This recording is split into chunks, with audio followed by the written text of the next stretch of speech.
If I had my way, I would just worship until the clock run out. Amen. But I have to say something. Amen. Praise God. So let's turn our Bibles quickly to the book of Luke, chapter 10. Amen. And we're going to look quickly, chapter 10, verses 38 through 42. And I'm going to use three scriptures actually.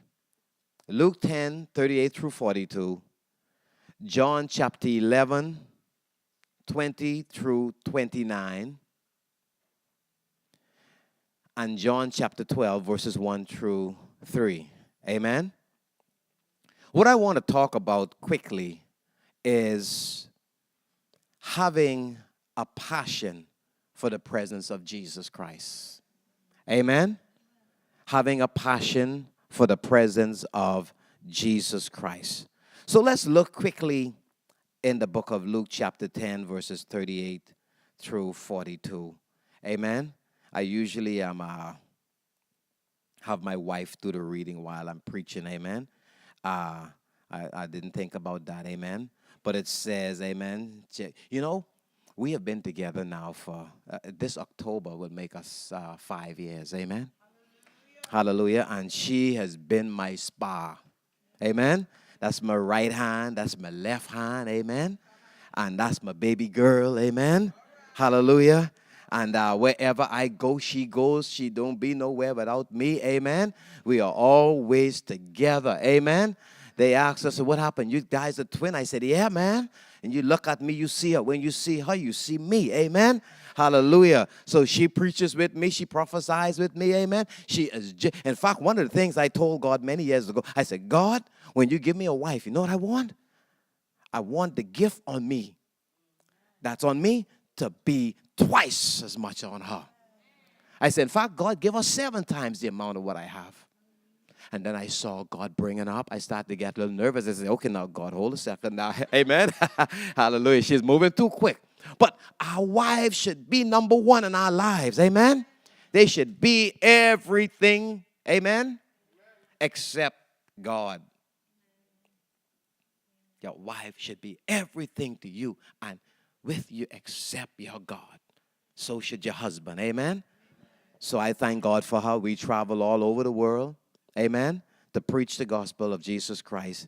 And she is always there with me. We are now added somebody else to our lineup. Amen. Our grouping. That's a dear. Amen. And we thank God for her. This is actually her maiden voyage. Amen. Hallelujah. This is her maiden voyage. Hallelujah. So it says in verses 38 through 42. And it came, and 38 says, and it came to pass, and that's from the King James Version, amen, as they went, that he entered into a certain village, and a certain woman named Martha received him into her house. And she had a sister called Mary, which also sat at Jesus' feet and heard his word. But Martha was what? Cumbered about much serving, and it came to him. She came to him and she said, Lord, you don't care? Don't you care that my sister had left me to serve all alone? Bid her, therefore, that she help me. And Jesus answered and said to her, Martha, Martha, you are careful and troubled about many things. But one thing is needed, and Mary had chosen that good part, which shall not be taken away from her. Amen? You know, as I began to pray about this passage that the Lord gave me, the Lord said, I'm looking for people. I'm looking for sons and daughters that have a passion for me. One of the things that drew me to Pastor Femi is I saw his passion for Jesus. I saw his passion for the work of the kingdom of God. Jesus had just entered this village, and Martha was so busy serving him, running around. And I kind of looked and I saw it this morning as I came in here, and I understand your spirit of excellence. But I also see where if you're not careful, the enemy can creep in and you can get so sidetracked of serving and serving and serving. But who are you serving? Who are you trying to impress? Who are you impressing every time that you walk through the door? Every time that pastor's in the office or he's on the side over there or over there, and you come in and you see him, are you trying to impress him or are you trying to impress God? So Martha was running around like a little child trying to fix this. Get this done. Jesus is coming. Fix that. Make sure that's in order. And you got some churches like that. The only thing they do is they're running around trying to impress the pastor. And trying to make sure that everyone see them and see what it is that they're doing. And Jesus said to Martha, I see what you're doing, but that's not important to me. What's important, Martha, is what Mary is doing. And you know what that is that Mary is doing? Mary is sitting at my feet. You want to know where it is, where the way up in God is? The way up in God is the way down. And Mary somehow got a revelation of that. You can't be so caught up with the serving and serving and serving and forget the service. This is where the service is. Right here at the feet of Jesus. She wasn't doing a whole lot. But what she was doing, Pastor, was enough to get Jesus' attention. You think Jesus, a lot of times, looking for the person who is doing all of the stuff and all of the attributes and then the theatrics. That's not where, where God looks, Pastor? He looks at this. And so I stopped by to tell you today, even in the midst of your service, ensure that it's not a theatric or that it's not something that you try to impress man. You don't need to impress him. He's not God. You don't need to impress the first lady. She's not God. I told my wife, I said, I'm your husband, I'm not your God. So don't look up at me. Look to God. And make sure every day you get up and you move around that you would have already been in fellowship and communion with your King. You want to know how I got to this place? I didn't get to this place in my life by pleasing man. I lost a lot of friends, Pastor, coming up this ladder. And I know that you as Christians, you as a man of God, you lost a lot of friends because you decided to stick on the path at the feet of God. And when you decide to stick at the feet of God, a lot of friends disappear because they don't want to come inside the inner courts. In the inner courts, it's just too much flesh got to die. And this is a season God is calling for the dying of the flesh and the rising up of the spirit of man inside the churches of God in today. And so when I walk inside this place, I sense the presence of God. I saw the angels around this sanctuary during the worship. I literally saw an angel standing up outside. And you know what he was doing? He was guarding the work.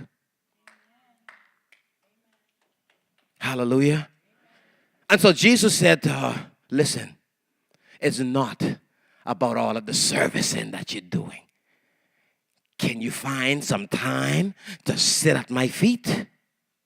And I know that you men and women of God, you're so busy because you're professional people. And you have jobs, and you have family, and you have careers that you want to attain to every day. And you have husbands, and you have wives, and you have kids.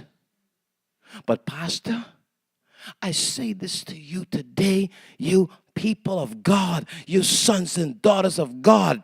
Find some time to be like Mary and sit at the feet of God. Because it's that place where God began to lift you up. It's at that place where exaltation comes. Amen? And so now we look in the book of John. You see, in Luke 10, verses 30 to 42, when you sit at the feet of Jesus, Pastor, you capture his heart and you capture his presence. Amen? So the second thing is John chapter 11, verses 20 through 29.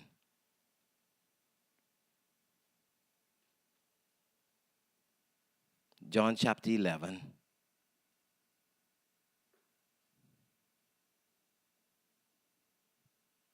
20 through 29. Amen?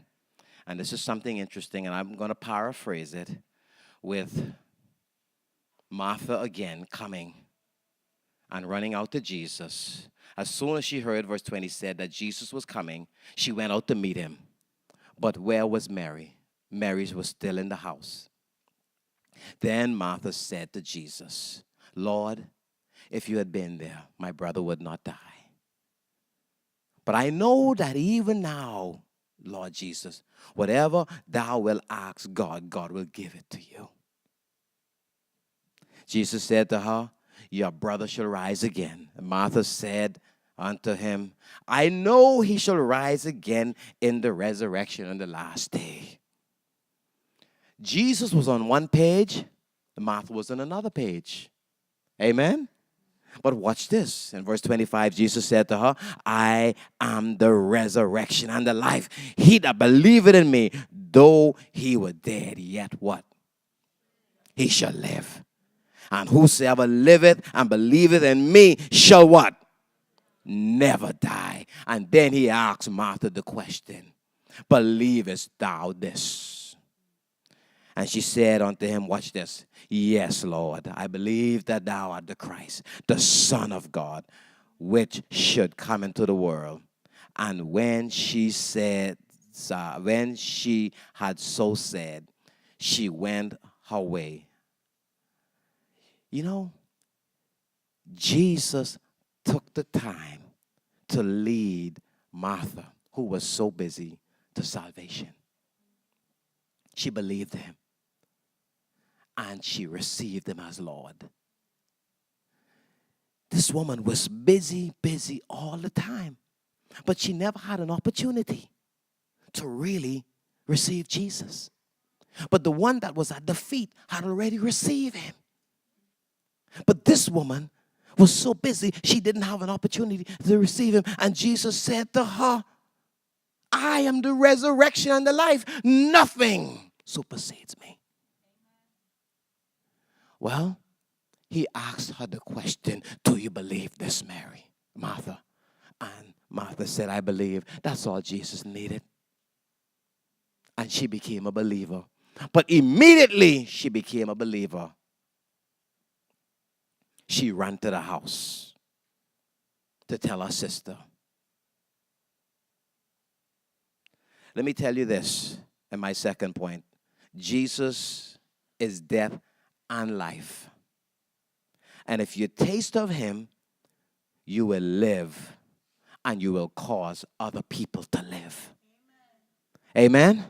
When you receive Jesus as Lord, you're not just so busy now about your own ideologies.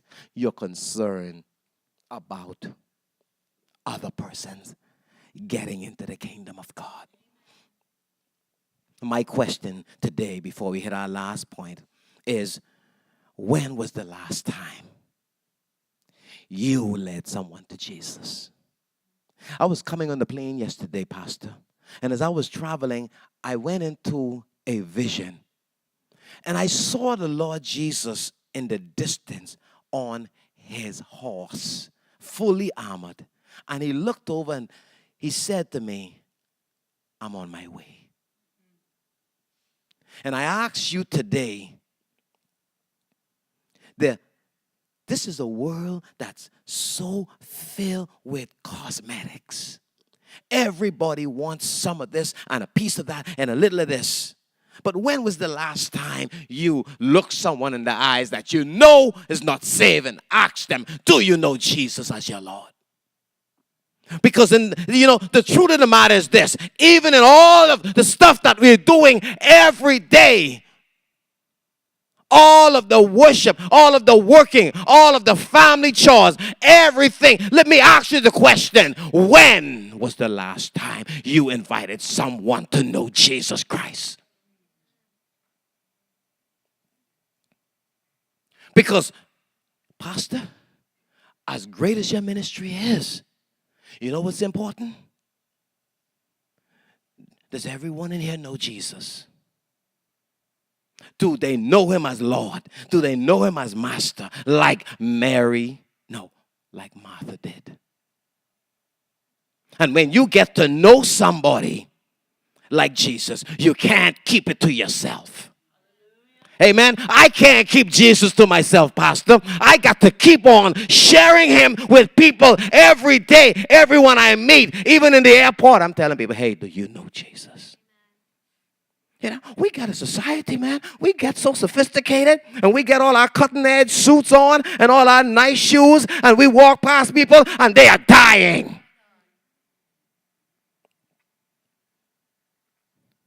I tell them, I said, one time the Lord said, you think your suits are all of that? He said, go in the closet and give them away. I said, what? You know how much these suits cost? And I get about 50 of them. He said, give all away. But let me see who you love. I went and I asked my wife, honey, what you think? You think that's God? Huh? And I had a closet with 3 stocks of shoes in there.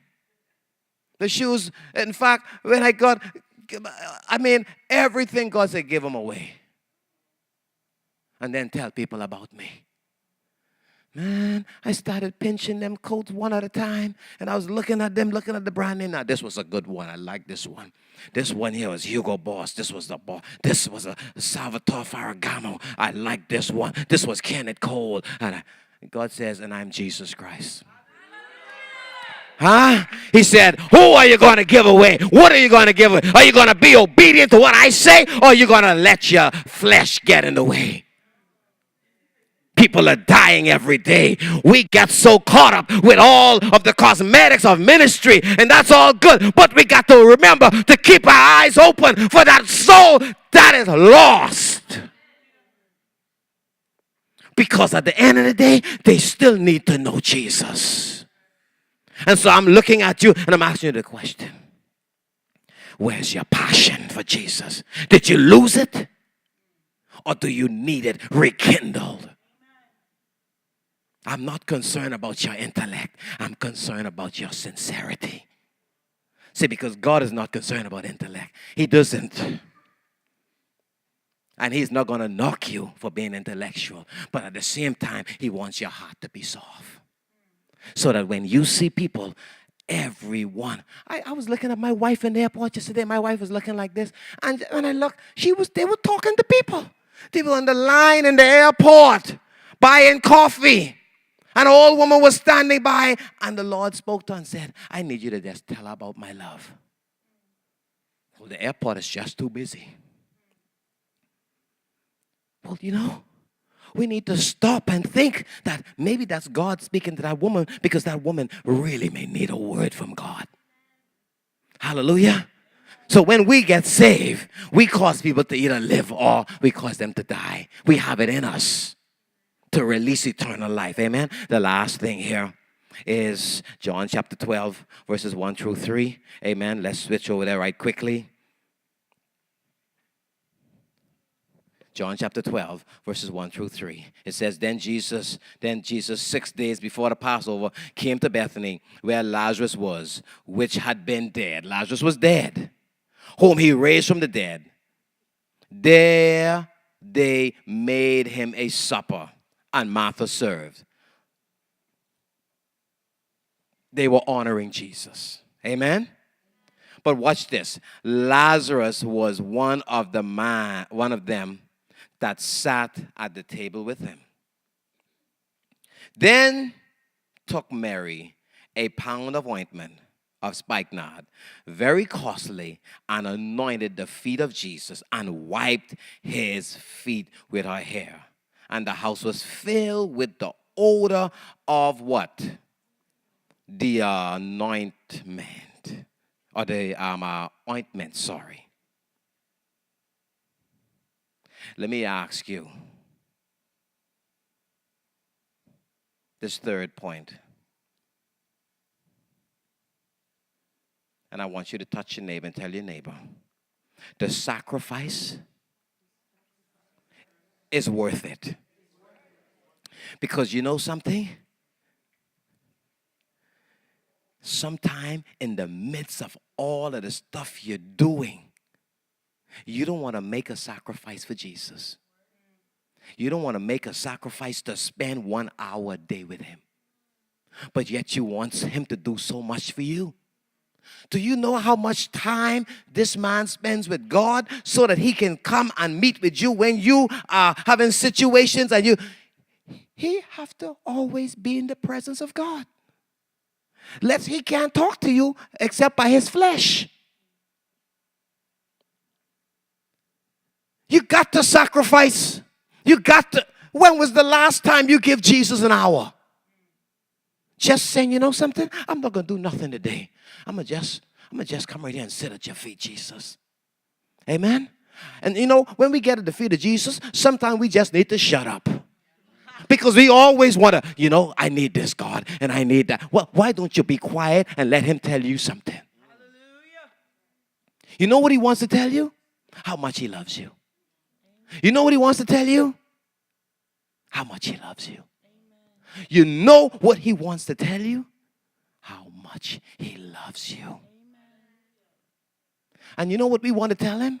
Oh, my this is due, Jesus. And my mortgage is due. And that husband of mine, Jesus, you don't know the things I'm going through with him. And Lord Jesus. And sometimes we just need to shut up, Pastor. Amen? And listen to Jesus. Amen? And pour out. This woman of God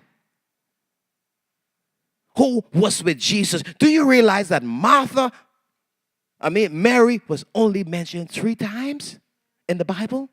And it's in those verses. And every time you saw Mary, she was at his feet.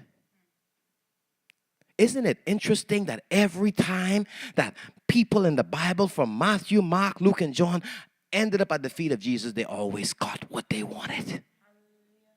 There is something about being at the feet of Jesus.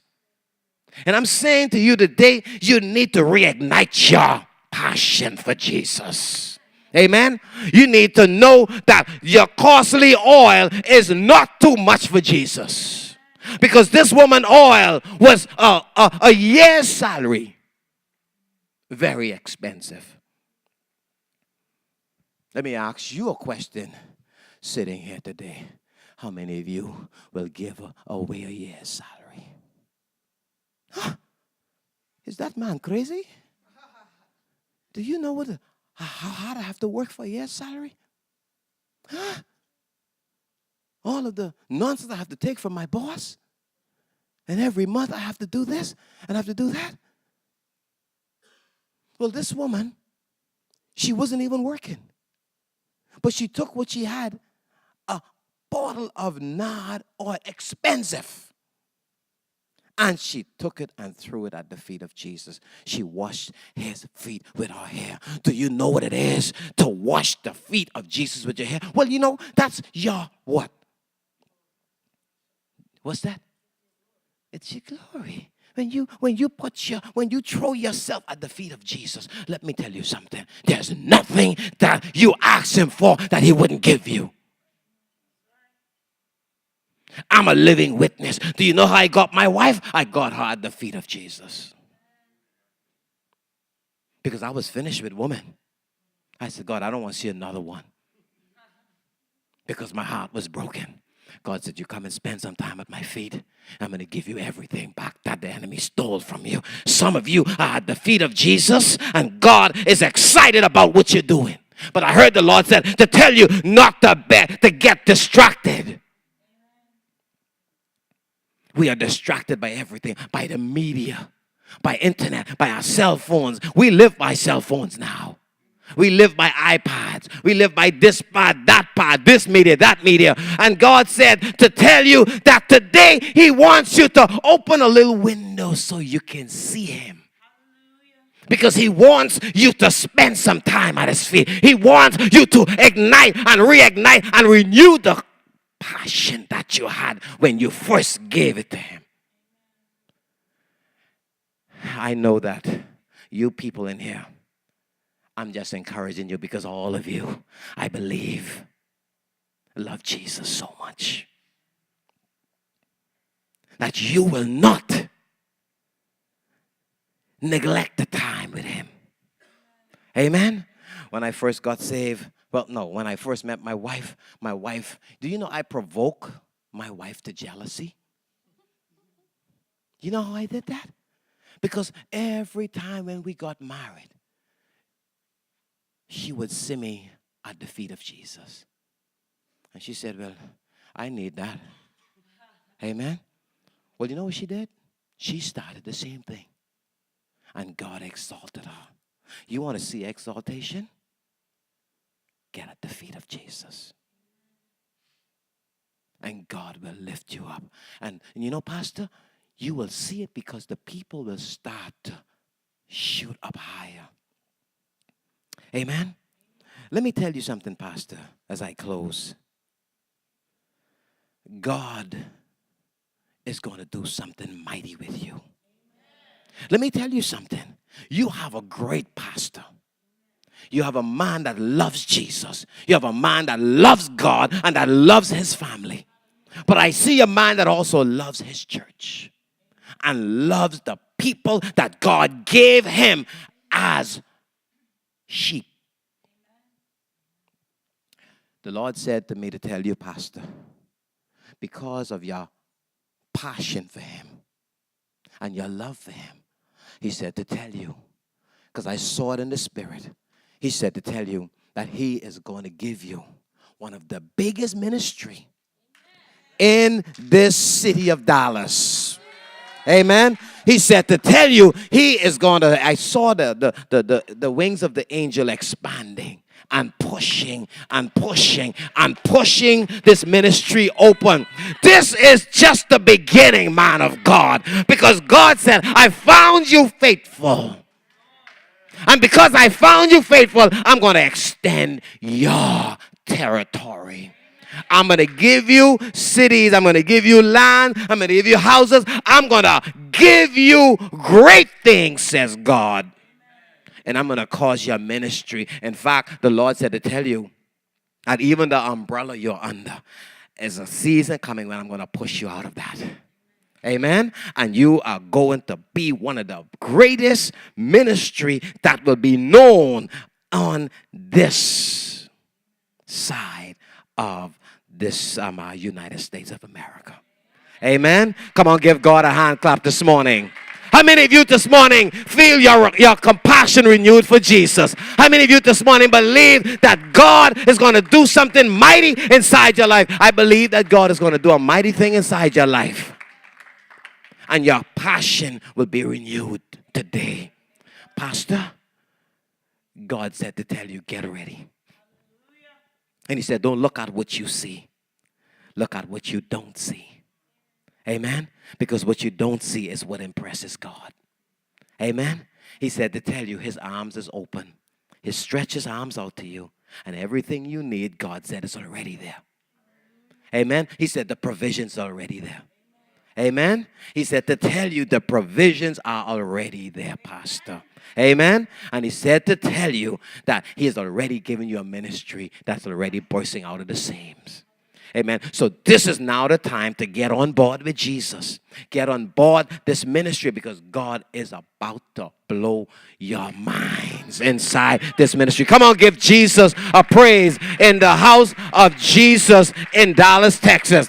Amen. Because the Lord showed me a tree, Pastor. And he said that this tree that he showed me, it has many branches. And the branches are extended all across the United States of America. And he said to tell you, Pastor, that this branch is going to be a branch that's coming from your loins. Amen. And you are going to touch many nations in the name of Jesus. Come on, let's stand our feet and give God a praise this morning. Amen. Hallelujah. Hallelujah. Let's give God a praise. Hallelujah.